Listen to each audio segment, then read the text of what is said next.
Prioritization, by definition, it means it is an assessment that requires discretionary judgment to determine the urgency of a situation.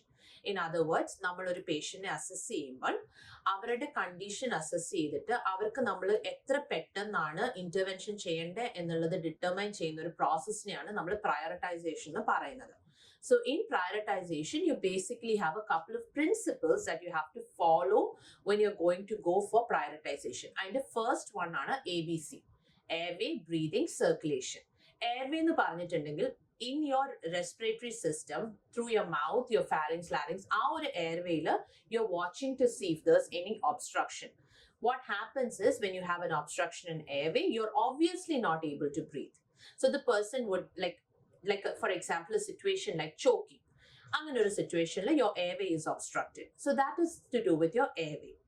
Second priority ആണ് breathing. How will you check breathing?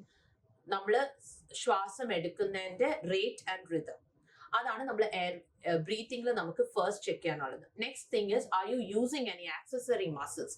ഒരാൾ breathe ചെയ്യുമ്പം you have other muscles that you can use, like your scaloid muscle, your sternocleidomastoid muscles, your abdominal muscles, your ഈ upper muscles, ഇതൊക്കെ extra ആയിട്ടുള്ള muscles use ചെയ്തിട്ട് extra effort ഇട്ടിട്ടാണോ breathe ചെയ്തെന്ന് നോക്കുക.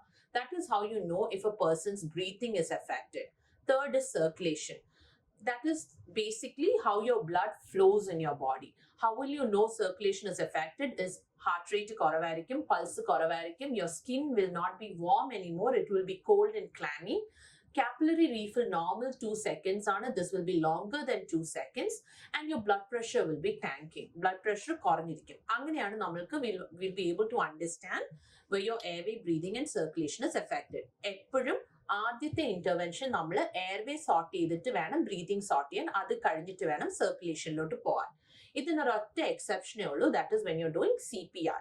ഒരാൾ അൺറെസ്പോൺസീവ് ആയിട്ട് കിടക്കുകയാണെങ്കിൽ you give priority for your compressions or your circulation. അതുകൊണ്ടാണ് American heart association is promoting compression only CPR. ഇപ്പം എയർവേയും ബ്രീതിങ്ങും അഡ്രസ് ചെയ്തില്ലെങ്കിലും you will start with your circulation for only in the situation where you're waiting to do a CPR.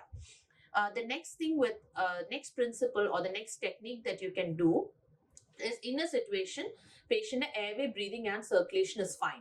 So what will you follow in order to make sure that you're following prioritization? In those situations, you're going to look at Maslow's hierarchy. Well, onnalla Maslow's hierarchy nu parna, you're going to first look at physiological needs, food, water, etc. അത് കഴിഞ്ഞിട്ട് you're going to look at somebody's safety and security. For example, side rails അല്ലെങ്കിൽ ഒരാൾ താഴെ വീഴും. So you have to make sure that those interventions that ensure the safety and security of your patient is addressed next. Third is love and belonging. Fourth is self-esteem, and fifth is self-actualization. Usually, you don't really get a lot of questions with self-esteem, self-actualization or love and belonging making a priority. ഇത് രണ്ടും നടന്നില്ലെങ്കിൽ the next thing that you have to think of is nursing process. Always assessment before diagnosis, planning and evaluation. So in a situation where you're very confused whether airway ആണോ breathing ആണോ എന്നുണ്ടെങ്കിൽ ഒരു same ആൾക്ക് ഒരു problem ഉണ്ട്, what is your first choice of action എന്ന് ചോദിച്ചാൽ it should always be your assessment. So you always have to assess before. So say PSW came and reported that somebody is having breathing difficulty. Your options are given, but before you would go into your option, the first thing you have to do is assessment. So assessment, identify the problem, determine what your steps are to solve the problem, and then you go ahead with evaluation. So whenever you get a question related to prioritization, these are the 3 main principles that you can follow, or 3 main techniques that you have to keep in mind in order to make sure that you're getting or you're reaching the right conclusion for that question.